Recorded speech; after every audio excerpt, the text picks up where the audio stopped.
Boy, I tell you what, being a kid, actually being a parent and having children, you know, it's nice when your kids obey, right? And they surrender all to your authority. Doesn't that make you feel good as a parent? Let me take you back in time, parents, to a time in which you were probably sitting on the couch in front of your parents, and maybe there was something that you did that was not smart. And you did it following the crowd, and your parents said, "What were you thinking?" And all of a sudden you said, "Well, everybody's doing it." And then your parents asked that famous quandary, if everyone was jumping off of a cliff, would you do the same thing? I remember watching this happen. This was not me. I was not on the couch ever in this situation. I was a good kid. My parents are not here. You cannot investigate. But I remember watching one of my brothers and sisters go through the same thing, and I can't remember if it was my brother or sister, but they said right after that question, "How high is the cliff?" And immediately I'm thinking, they're going to die. But you could see as the sound escaped their lips, they immediately thought, "What am I saying?" You know. I've got a couple pictures I want you to see. When we think about things that have happened over the last, decade, we can think of moments in which people are really trying to follow the crowd, right? And both of these are two different situations when people are trying to follow the crowd. On the left side, your left, you know what they're doing? Celebrating. They just won the Super Bowl. Well, that looks like a celebration, doesn't it? Not really. The one on the right, they weren't excited about the way some court ruled in some case, and so they went out, they took to the streets, and they burned stuff. In both scenarios, you have people who are going along with this group think, and they're not thinking about the lives they're destroying, the people they might be making homeless, or the people's jobs they might be affecting. They're just straight up either celebrating or just throwing a fit. In both cases, having a riot.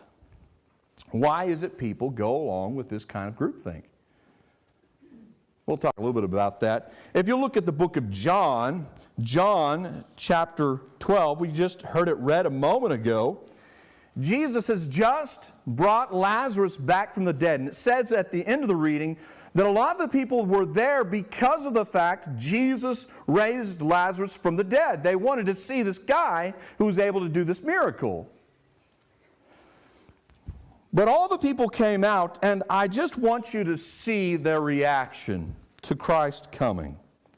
They take these branches of palm trees, they put them out into the street, and another gospel says they took off their coats and put them down, and Christ rode over them. This was to signify they thought he was a king, but let's see what they say. They say, "Hosanna."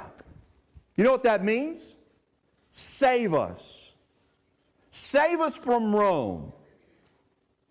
Save our country.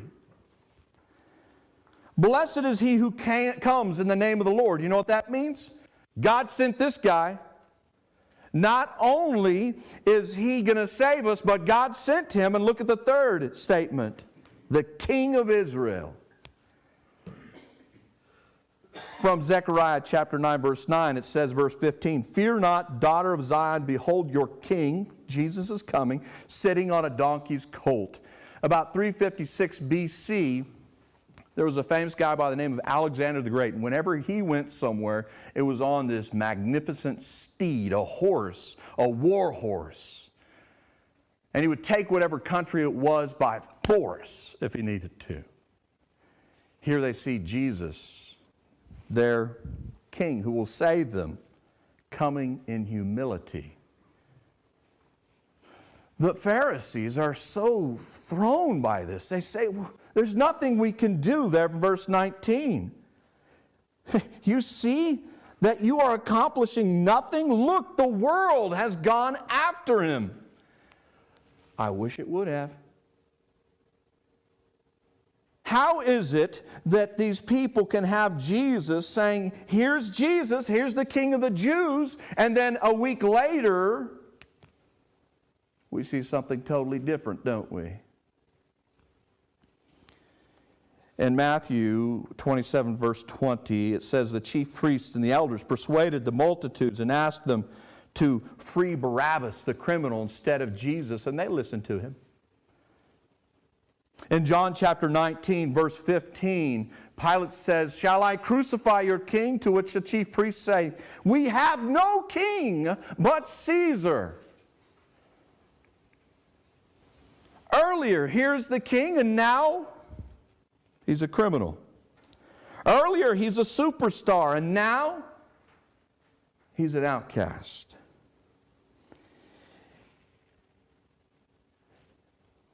I think I'm preaching to the choir when I say we're all Christians. We are Christians, right?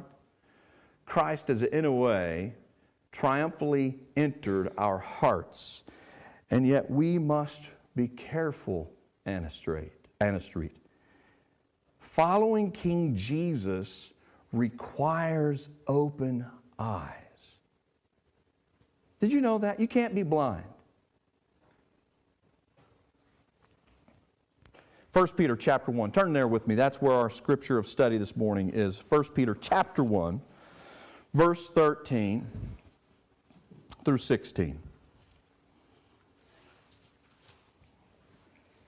Peter writes, therefore, with minds that are alert and fully sober. And I want to stop there for a moment because the NIV and the ESV throws out the metaphor he uses, and the New King James Version actually keeps and preserves that metaphor. Here's the metaphor. He says, gird the loins of your mind. Gird the loins? No one ever talks like that anymore. You see, the Israelites used to have these long outfits, these robes that would go down close to their ankles. And back in the Old Testament, if they were going to have a battle or get in a fight, they would actually tie up the robes to keep them from getting tangled up and getting dead. Yeah. So they called it girding their loins. And so he uses this metaphor. He says, therefore, gird the loins of your mind. In other words, shore up, tie up all the loose parts of your thoughts. He says, being fully sober, set your hope on the grace to be brought to you when Jesus Christ is revealed at His coming. So, he says, be alert, gird up the loins of your mind, and be alert. Now, I recently read an article, actually, that was dated back to the time when they were having all those riots. And it was a study done from Savannah, from South University. And they said in their study that when you have herd mentality or group mentality, this mob mentality, that 95% of the people are on autopilot. We need to remember that we must be alert. If we're going to have open eyes, we must be alert. You know, what's interesting is oftentimes we say, you know what, I'm not part of those riots. I'm not part of those things. But did you know that about 2 years ago, there was a lead guy on Facebook who was standing before Congress, and he said, we can get people to swing an election by 20% using Facebook. The reason I share that with you is everyone in here probably has Facebook or Twitter or Instagram. Many of you do. And one of the things you have to realize is when you are part of that, you can possibly be brought into a group thought. If it's some type of thing you're very passionate about that gets your eye off the main purpose as a Christian, you need to shore up your thoughts. Not only should we not be blind and have our eyes open and be alert, but we also must be self-controlled, he says. The word used to be sober when he said the word sober. I like that because it's talking, we often think about substance abuse, right? Substance abuse. alcohol or drugs. We don't want those things to hinder our thoughts. Your thoughts can be just as hindered by politics. Your thoughts can be just as hindered by any worldly thought, any worldly concept, if you're not careful. I know you all probably saw the video of Will Smith walking up and just smacking the snot out of Chris Rock, right? Many of you probably did. And you probably went back and watched it multiple times, saying, was that real? Was he putting his face? Did he mean to do that? Boy, there was a lot of people talking about that, weren't there? A lot of people talking about it. Denzel Washington was one of the guys who went up and talked to him afterwards. And I was wondering what he did. What came out that he prayed with him. Right after he went up there and slapped Chris Rock, he said, for whatever reason, the devil got a hold of him in that whole circumstance at night. I don't know the ins and the outs. I'm not going to judge. I knew the only solution was prayer. If we want to be self-controlled, we do need to be a praying people. I don't know what he prayed. I don't know if I agree with Denzel Washington's theology, but I know prayer is important. We must be self-controlled people. We must be alert. But as it says here in 1 Peter chapter 1, we must also hope on God's grace. What does that even mean? What does it mean to hope on God's grace? Titus chapter 2, verse 11. I want to read this. He says, for the grace of God has appeared that offers salvation to all people. So what's the grace of God? It's whatever gave you salvation. It is Christ dying for you when you did not deserve it. And you believed in Him. You received salvation because of the grace of God. Verse 12. Notice, you're not saved and it's over. Notice it says, the grace of God, His death, teaches us to say no to ungodliness and worldly passions, and to live self-controlled, upright, and godly lives in this present age while we wait for the blessed hope. It's designed to be something that doesn't just save you, it changes you from what you used to be to His workmanship. While we wait for the blessed hope, the appearing of the glory of our great God and Savior Jesus Christ, verse 14, who gave Himself for us to purchase us, to redeem us from all wickedness, and to purify for Himself a people that are His very own, eager to do what is good. You believe, and therefore you become changed. You are purified, and you are made into a person that does good, but not just does good, you're eager to do good, eager to help someone out. He says you should be obedient as children. He says that you should be holy as Jesus. That's hard. Have you ever tried to be holy like Jesus? Hopefully you try every day. And if you're like me, you probably fail every day. I want to share with you a quote from C.S. Lewis. Our youth group is currently going through Mere Christianity. I've told you that before. They love it. We voted on it several times. We're about to do another vote about whether they want to continue doing it. But they keep wanting to do it. We finished the second book of Mere Christianity, and we finished the last chapter. I want to read you the quote and the final page of what C.S. Lewis wrote. When the author walks onto the stage, the play is over. God is going to invade, all right, but what is the good of saying you are on His side when you see the whole natural universe melting away like a dream and something else comes crashing in? This time it will be God without disguise, something so overwhelming that it will strike either irresistible love or irresistible horror into every creature. It will be too late then to choose your side. That will not be the time for choosing. It will be the time when we discover which side we really have chosen, whether we realized it before or not. Now today, this moment is our chance to choose the right side. Did you know that you choose the side you want to be on with every decision you make? Every click of the mouse, every thump of the screen of the phone, every post of Facebook or Instagram, you choose what kind of person you're going to be. Paul tells us why Jesus died.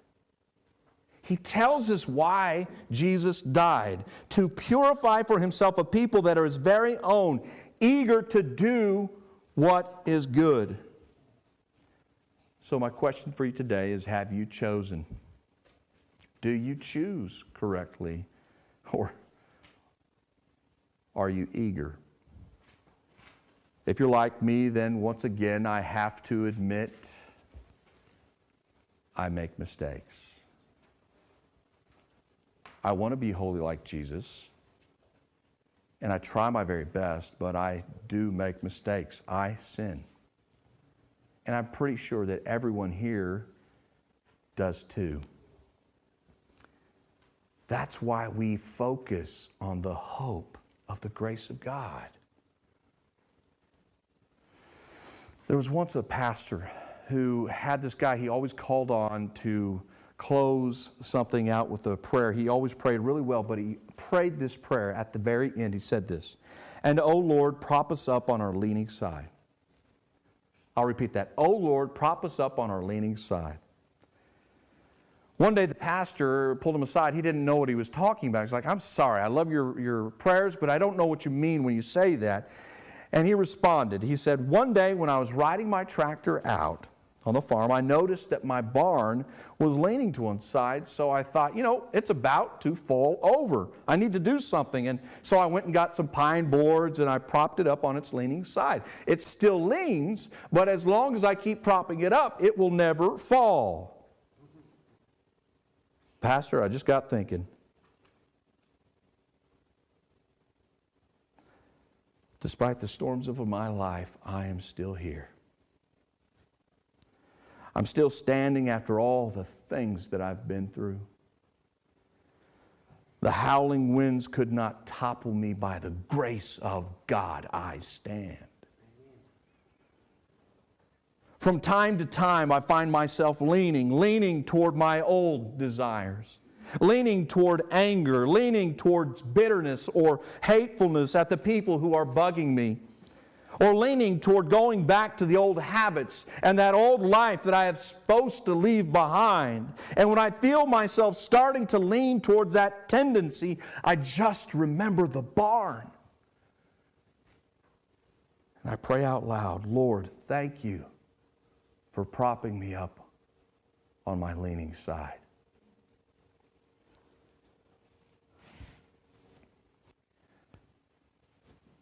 I don't know about you, but I'm pretty sure that without Jesus, I would fall completely.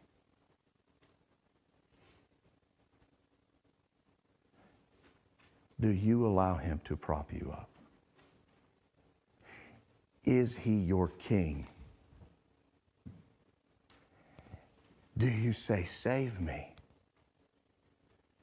Do you say, "God sent you"? Do you say, "You are my King"? With every choice that you make,